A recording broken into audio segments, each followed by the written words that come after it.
మంత్రి వ్యాఖ్యలకు నిరసనగా అంగన్వాడీల రాస్తారోకో. అంగన్వాడీ వర్కర్లు మరియు హెల్పర్లు చేస్తున్నటువంటి సమ్మెను పరిష్కరించకుండా అబద్ధాలు ఆడుతున్న శిశు సంక్షేమ శాఖ మంత్రి ఉపశ్రీ చరణ్ వ్యాఖ్యలకు నిరసనగా anganwadi workers and helpers union CITU ఆధ్వర్యంలో పాత బస్టాండ్ సెంటర్లో రాస్తారోకో నిర్వహించారు. దీనికి ముందుగా రాష్ట్ర వ్యాప్తంగా జరుగుతున్నటువంటి అంగన్వాడీల సమ్మె 11వ రోజు మున్సిపల్ సెంటర్లో ప్రారంభమైంది. అక్కడి నుండి ప్రదర్శనగా బయలుదేరి మెయిన్ రోడ్, వినాయకుడి గుడి సెంటర్, వేములవారి సెంటర్, రాజుగారి వీధి మీదుగా పాత బస్టాండ్ సెంటర్కు చేరుకుని రాస్తారోకో నిర్వహించారు. ఈ సందర్భంగా పెద్దాపురం ఐసిడిఎస్ ప్రాజెక్ట్ కార్యదర్శి దాడి బేబీ మాట్లాడుతూ, రాష్ట్రంలో 11 రోజులుగా అంగన్వాడీలు సమ్మె చేస్తూ ఉంటే సమస్య పరిష్కరించడం మానివేసి అబద్ధాలను రాష్ట్ర ప్రభుత్వం ప్రచారం చేస్తుందని అన్నారు.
పోల్చలేదని చెప్పేసి మేము అడుగుతా ఉన్నాము.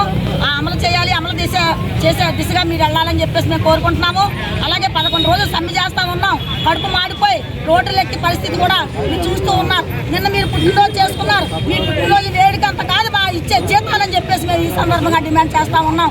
ఈరోజు జగన్మోహన్ రెడ్డి గారు ఒక్కసారి వచ్చి అంగన్వాడీ సమస్య పరిష్కరించాలని చెప్పేసి మేము సమీనంగా నిరవధిక సమ్మెకి వెళ్లేలా మీరే చేశారు. ఆ సమ్మెను విరమింపాలంటే మా కనీస వేతనం అమలు చేయాలి, మాకు ఏదైతే సుప్రీంకోర్టు ఇచ్చిన ఆ తీర్పు అమలు చేయాలని చెప్పేసి మేము కోరుకుంటున్నాం. ఇవాళ మినీ వర్కర్లు మెయిన్ వర్కర్లతో సమానంగా పనిచేస్తూ ఉన్నారు. వాళ్ళ మెయిన్ వర్కర్లుగా కొనసాగించాలి. ఏదైతే కాంట్రాక్ట్ బేసిక్ ఉందో కాంట్రాక్ట్ బేసిక్ అందరూ పర్మనెంట్ చేయాలి. అలాగే అంగన్వాడీ వర్కర్లు అనేక సమస్యలు మీ ముందు పెట్టాం. అనేక చర్చల్లో మీరు విప్లవయ్యారు. ఆ విప్లవాన్ని అన్ని కూడా సద్వినియోగం చేసి మాకు ఈ రకంగా సహకారం చేస్తారని చెప్పేసి మేము సవినయంగా అడుగుతూ ఉన్నాం.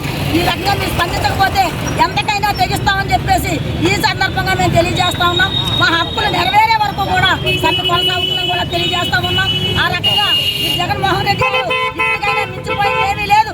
మా సమస్య పరిష్కరించండి, అంగన్వాడీలు ప్రభుత్వ ఉద్యోగులు గుర్తించండి, పిఎఫ్ఐ అమలు చేయండి, కనీస వేతనం అమలు చేయండి.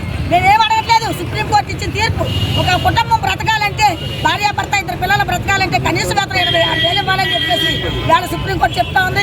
సుప్రీంకోర్టు తీర్పును కూడా కానరాసే పరిస్థితి వేళ కనపడతా ఉంది. మంత్రులు చెప్తా ఉన్నారు, ఏంటిది 3 నెలలు ఆగండి, 3 నెలలు ఆగిన తర్వాత మాకు ఏం చేస్తారు? మేము 3 నెలల ముందు నుంచే మేము సమ్మె నోటీస్ ఇచ్చాం. సమ్మె నోటీస్ ఇచ్చి అయ్యా మీరు సమస్య పరిష్కరించారా, మమ్మల్ని సమ్మెలోకి వెళ్ళమంటారా అని చెప్పాం. ఆ రకంగా మేము చేసాం. వేళ గల్లీ నుంచి ఢిల్లీ వరకు కూడా ఈ సమ్మె కొనసాగుతూ ఉన్నది. ఈ సమస్యలు పరిష్కరించే వరకు మేము సమ్మె కొనసాగిస్తామని చెప్పి తెలియజేస్తాం.